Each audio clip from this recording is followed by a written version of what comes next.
Hello and welcome to a late-breaking edition of Starcast from Planet Waves. My name is Eric Francis Coppolino, host of Planet Waves FM, author of the Planet Waves Horoscope.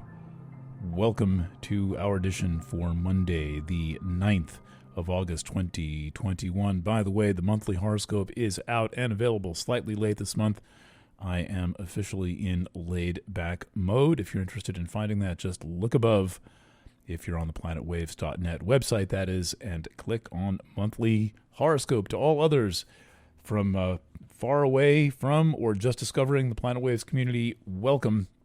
I've got some astrological news for you. Starting with a little bit of old news, the moon entered Virgo this morning, that is to say Monday morning at 10:55 and a half a.m. Eastern Daylight Time. All times in this podcast are in Eastern Time.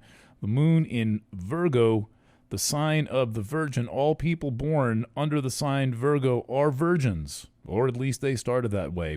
The moon then proceeded into a conjunction with a rather, let's say, narrow constricting point called trans-Pluto, and then made a trine to Pholus, where you can let it all hang loose. Pholus, the second centaur, associated with the lid coming off the jar and the genie coming out of the bottle. Followed up by today being Wednesday, so we are now approaching this aspect, and that is the moon conjunct Mars.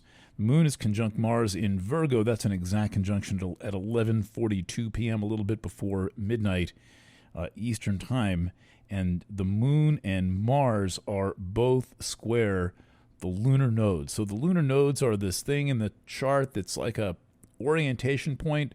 A lot of astrology students say, well, I don't really understand what the nodes mean, but let me tell you something. Don't settle for any easy explanations for what the nodes mean. There are none. But what you can count on is that they serve as a point of orientation, and anything that is square the nodes tells you that you are at a turning point. So that's the point with anything square the nodes. And tonight we have this intense kind of hot aspect of moon conjunct Mars in Virgo. That sounds like a lot of frustration, and you might ask yourself, am I pissed off or am I just horny? Now, there's square the nodes, and that means that that's an important question. All right, let's see. Moving right along. Later, Wednesday, what day is today? Wednesday, what day was that? That was the 9th. So what on earth is going on?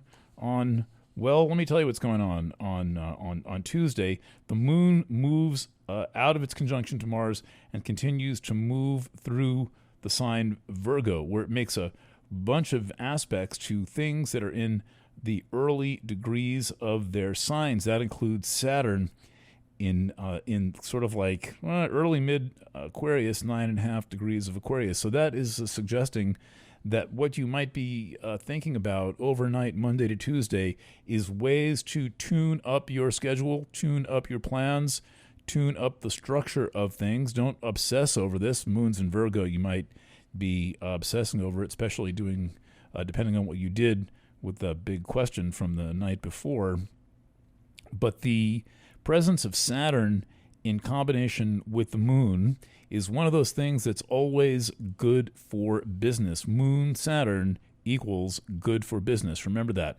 And moon quincunx, 150 degrees to Saturn, means what slight changes and adjustments do you have to make in order to tweak things. This is not making some major change, major adjustment, tear it all down. It's a little bit of maintain the status quo. It's a little bit of adjust the status quo. Don't overthink things. Think about them, but that's different from overthinking things. And it would seem that you might want to be careful under the influence of Saturn, because the influence of combined Jupiter and Saturn in Aquarius is leading a lot of people to do what a lot of people are doing because they think a lot of people are doing it. And it's leading people to do things that they're doing that a lot of people are doing, saying that you should do that thing because it's the thing that they're doing and everyone else is doing. And if you don't do it, you're a fucking idiot. That's the thing to check. That's the thing to pay attention to. Is it really the thing to do because everybody else is doing it. Hey, whatever that thing might be, something or some other thing. All right, moon moves along. Let's see, Monday, the 10th.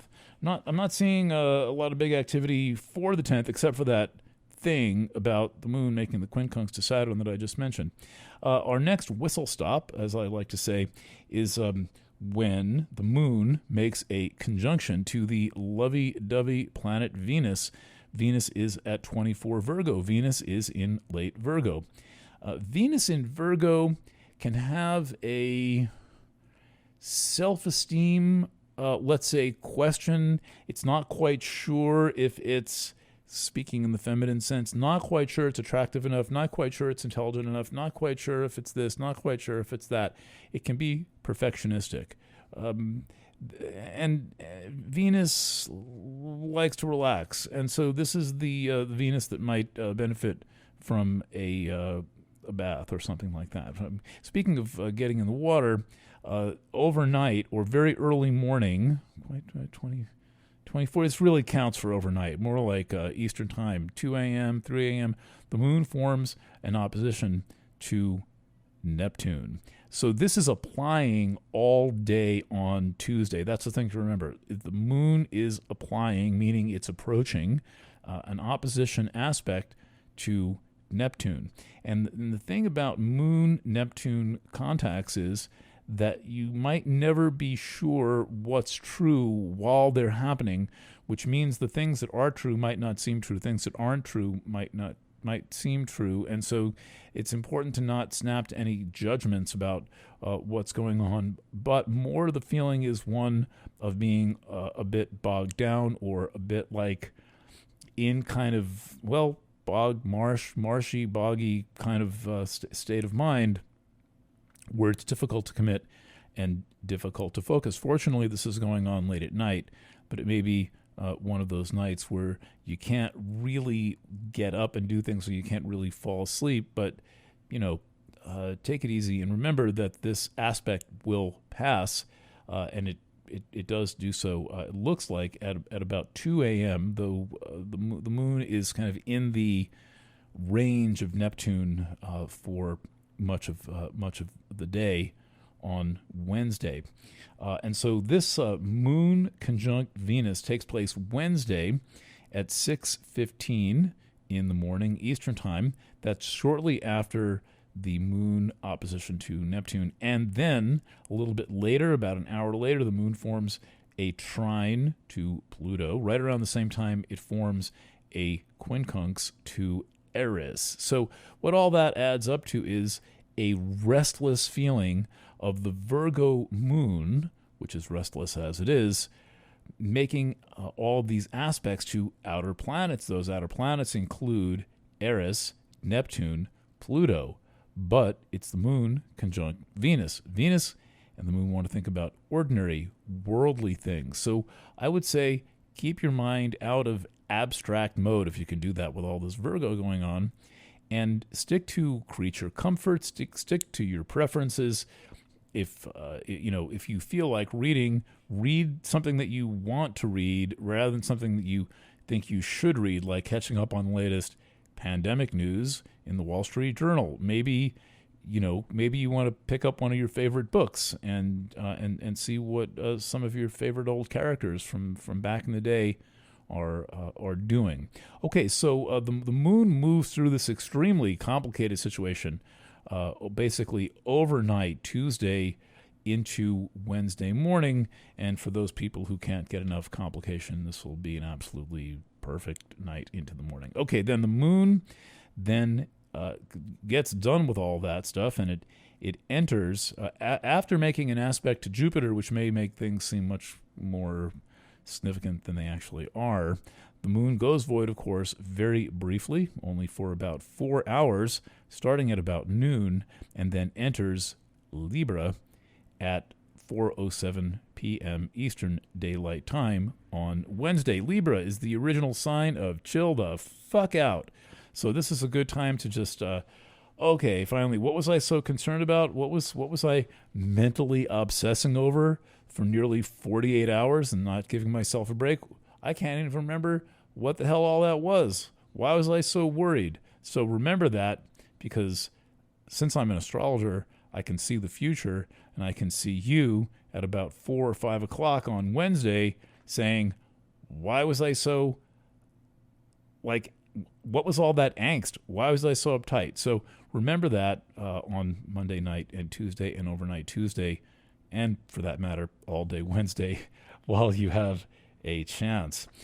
In other exciting news, well, we'll get to that. We'll get to that last. Then, with the moon in the cardinal sign Libra, yes, it's supposed to be about chilling out, except for all the planets that are on the cardinal cross. The cardinal cross is Aries, Libra, Cancer, Capricorn. So the moon's trip through the cardinal cross is always one of these things where there's quite a bit of, let's say, provocation and a sense of taking things personally, especially with the moon in Libra. And so the reminder through this phase of the moon in Libra, is try not to take things so personally, and remember that everything is not a relationship issue. There are those people who are certain that anything that happens is a relationship issue. Well, I have some news for you. Take it from your old Uncle Eric. Some things are not relationship issues. Some things are just issues, and sometimes they're just yours. So why put it on a partner when you can say, who am I? What am I doing? What am I thinking? How do I actually feel? What needs do I have that I have not expressed? Am I expecting my partner to do any mind reading? Maybe I should just tell them exactly what it is that I am feeling. All right, so we wrap up the day on Wednesday with the moon still in early Libra, but Mercury changes signs. Mercury returns to its home sign, Virgo, and I'll pick up the thread right around when that happens on Wednesday afternoon or evening here on the Starcast podcast. PlanetWaves.net is a very exciting website for those of you who are, again, we are broadcasting this particular podcast pretty much all throughout the world, reaching a whole new audience. So check us out at planetwaves.net and planetwaves.fm. This is the 15-minute version of what I do. I have a really freaky 3.5-hour show that goes up on planetwaves.fm every Friday night. Lots and lots and lots of, as in 300 or 400 free programs in the archives. I also have an awesome new book called Planets in Motion, and you can find that by going to planetwaves.net. Scroll down a little bit. You'll also see that there are brand new monthly readings. Everyone new to the site gets some free clicks, so go straight to your sign and read that, and then maybe check your rising sign or your moon sign. All right, thanks for listening. Thanks for checking in. I'll be back on Wednesday. Thanks for listening, and stay in touch.